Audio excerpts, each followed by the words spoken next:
Hello everyone, Gautam is education hub पर आप सभी का बहुत बहुत स्वागत है। उम्मीद है आप सभी अच्छे होंगे, एग्जाम की तैयारी अच्छे से जा रही होगी। आज ये 22 फरवरी 2025 और आज की करंट अफेयर की क्लास आप लोगों के लिए। आइए शुरू करते हैं हमारा आज का करंट अफेयर सेशन। किस राज्य सरकार या केंद्र शासित प्रदेश ने मृत अंगदाताओं और उनके परिवारों को सम्मानित करने की नीति घोषित की है? विच स्टेट गवर्नमेंट और union territory has declared a policy to honour dead organ donors and their families? इसका सही आंसर हमारे पास होने वाला है पुदुचेरी। ठीक है, क्या आंसर है? पुदुचेरी। नेक्स्ट, टाइम्स मैगजीन की वर्ष की महिला 2025 की सूची में किस भारतीय महिला को शामिल किया गया है? Which Indian woman has been included in the Times magazines women of the year 2025 list? तो इसका सही आंसर हमारे पास होने वाला है डॉक्टर पूर्णिमा देवी वर्मन। ये असम की हैं। ठीक है, पूर्णिमा देवी वर्मन। और ये जो मतलब ग्रीनरी के लिए जो काम करती हैं ये, ठीक है, पूर्णिमा देवी वर्मन। सोल लीडरशिप सम्मेलन 2025 एनवायरनमेंट के लिए वर्क करती हैं ये।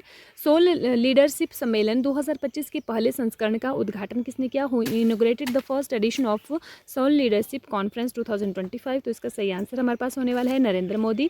नागरिक उड्डयन क्षेत्र में पायलटों के लिए इलेक्ट्रॉनिक कार्मिक लाइसेंस EPL शुरू करने वाला दुनिया का दूसरा देश कौन है? Which is the second country in the world to launch electronic personal licence for pilots in the civil aviation sector? तो इसका सही आंसर होगा हमारा देश भारत। भारत सरकार ने वित्त मंत्रालय के मुख्य आर्थिक सलाहकार V अनंत नागेश्वरन का कार्यकाल कितने वर्षों के लिए बढ़ा दिया है? The government of India has extended the tenure of V Anantha Nageswaran chief economic adviser. देखिए, सबसे पहले तो यही एक क्वेश्चन है कि वर्तमान में जो चीफ इकोनॉमिक एडवाइजर हैं वो कौन है? तो अनंत नागेश्वरन जी हैं। तो इनका जो कार्यकाल है वो बढ़ाया गया है। कितने वर्ष के लिए? 2 वर्ष के लिए बढ़ाया गया है। देश के पहले वर्टिकल बाईफेशियल और सौर संयंत्र का उद्घाटन किसने किया? तो यह किसके द्वारा हुआ है? मनोहर लाल खट्टर जी के द्वारा किया गया है। अंतर सरकारी संगठन नेविगेशन के लिए समुद्री सहायता के लिए अंतर्राष्ट्रीय संगठन की पहली आम सभा की बैठक में भारतीय प्रतिनिधि मंडल का नेतृत्व किसने किया? तो यह किसके द्वारा किया गया है? यह किया गया है के रामचंद्रन, जो सचिव हैं बंदरगाह और जहाजरानी के जलमार्ग मंत्रालय। ठीक है, तो सभी ने किया है। ठीक है, हाल ही में बने केंद्रीय कृषि एवं कृषक कल्याण मंत्री कौन हैं? तो ये who is the recently appointed union agriculture and farmers welfare minister?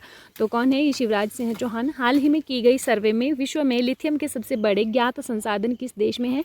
According to a recent survey which country has the largest known resources of lithium in the world? तो इसका सही आंसर है बोलीविया। हाल ही में नियुक्त कौन सी महिला मुख्यमंत्री भारत की 18वीं महिला मुख्यमंत्री भी हैं? तो जो अभी रिसेंटली बनी है, which recently appointed women chief minister is also the 18th women chief minister of India. Rekha Gupta कहाँ की बनी है? ये NCR दिल्ली की बनी है। रिवीजन कल के क्लास का। हाल ही में किस राज्य ने गुटखा और पान मसाला पर पूर्ण प्रतिबंध लगा दिया है? तो यह झारखंड के द्वारा किया गया है।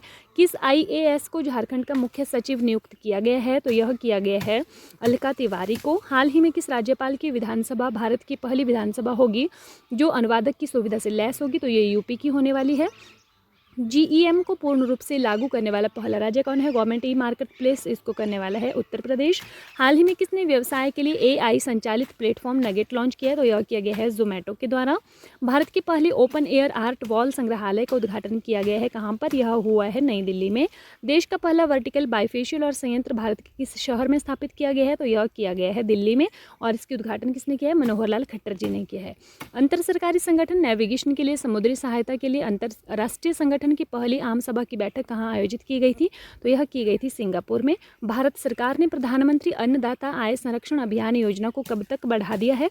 तो यह बढ़ाया गया है 31 मार्च 2026 तक।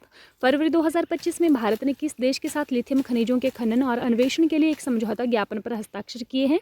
तो यह अर्जेंटीना के द्वारा किया गया है। रिवीजन देख लीजिए, ये जनवरी मंथ का रिवीजन है जो कि सबसे लास्ट में हम करते हैं। 1020 मेगावाट की पुनः सांगचू जल विद्युत जो परियोजना है किस देश में विकसित की जा रही है? यह भूटान में भारत के सहयोग से। राजस्व सचिव और वित्त सचिव के रूप में भारत के जो राजस्व सचिव हैं और वित्त सचिव हैं उसके रूप में किसको चुना गया है? तो यह चुना गया है तुहिन कांता पांडे जी को। और हाल ही में चर्चा में रही अनाहत सिंह किस खेल से संबंधित हैं? तो स्क्वैश से संबंधित हैं। PM मोदी ने पहले ग्रीन हाइड्रोजन हब की आधारशिला कहाँ पर रखी है? आंध्र प्रदेश में। इंडस फूड व्यापार प्रदर्शनी का 8वां संस्करण कहाँ आयोजित किया गया था? ग्रेटर नोएडा के अंदर। कौन सा देश असैन्य परमाणु सहयोग को बढ़ावा देने के लिए भारतीय संस्थाओं पर प्रतिबंध हटाएगा? तो अमेरिका। नीति आयोग के कितने वर्ष पूरे हो चुके हैं? 10 वर्ष। 1 जनवरी 2015 को इसकी स्थापना हुई थी, तो 2025 में इसके 10 वर्ष पूरे हो चुके हैं। मानव मेटान्यूमो वायरस किस तरह का वायरस है? यह श्वसन वायरस है। पृथ्वी घूर्णन दिवस कब मनाया गया है? 8 जनवरी को। रैबिट फीवर जिसे तुलारेमिया भी कहते हैं किस देश में फैल रहा है? तो अमेरिका में। राष्ट्रीय युवा दिवस कब मनाया गया है? 12 जनवरी को। अमेरिकी पत्रिका ट्रैक एंड फील्ड न्यूज़ द्वारा किस भाला फेंक खिलाड़ी को 2024 का सर्वश्रेष्ठ भाला फेंक एथलीट नामित किया गया है? नीरज चोपड़ा को। किस राज्य सरकार ने महिला एवं स्वयं सहायता समूहों के माध्यम से 1000 मेगावाट सौर संयंत्रों की स्थापना का लक्ष्य रखा है? तेलंगाना सरकार द्वारा। प्रवासी भारतीयों को प्रवासी भारतीय सम्मान पुरस्कार कौन प्रदान करता है? तो राष्ट्रपति करते हैं। किस देश ने 2025 में विश्व हिंदी दिवस के अवसर पर देश में हिंदी में पहला सर्टिफिकेट कोर्स शुरू किया है? श्रीलंका ने। हाल ही में प्रधानमंत्री मोदी सोनमर्ग सुरंग का उद्घाटन कहां पर करेंगे? जम्मू कश्मीर में किया है। हाल ही में किस देश ने रूस के खिलाफ सख्त प्रतिबंधों का ऐलान किया? जापान ने। निम्नलिखित सालों में से पृथ्वी के लिए कौन सा साल सबसे गर्म रहा है? 2024 वर्ष। हाल ही में भारत में राफेल तूफान के बाद किस देश को मानवीय सहायता भेजी है? तो क्यूबा को भेजी है। फसल कटाई की समाप्ति के उपलक्ष्य में गान नगाई जो उत्सव है वो कहाँ मनाया जा रहा है? तो मणिपुर में मनाया जाता है। अब लास्ट वीडियो में आप लोगों से क्वेश्चन पूछा गया था कि फरवरी 2025 में किस राज्य में या केंद्र सरकार द्वारा राष्ट्रपति शासन लगाया गया था? In which state was president's rule imposed by the central government in February 2025? तो ऑप्शंस आपके पास थे असम, अरुणाचल प्रदेश, मणिपुर और मेघालय। तो इसका सही आंसर था हमारे पास मणिपुर में लगाया गया था। यहाँ के जो मुख्यमंत्री हैं एन बीरेन सिंह, उन्होंने इस्तीफा दे दिया था और यहाँ पर राष्ट्रपति शासन लागू किया गया था।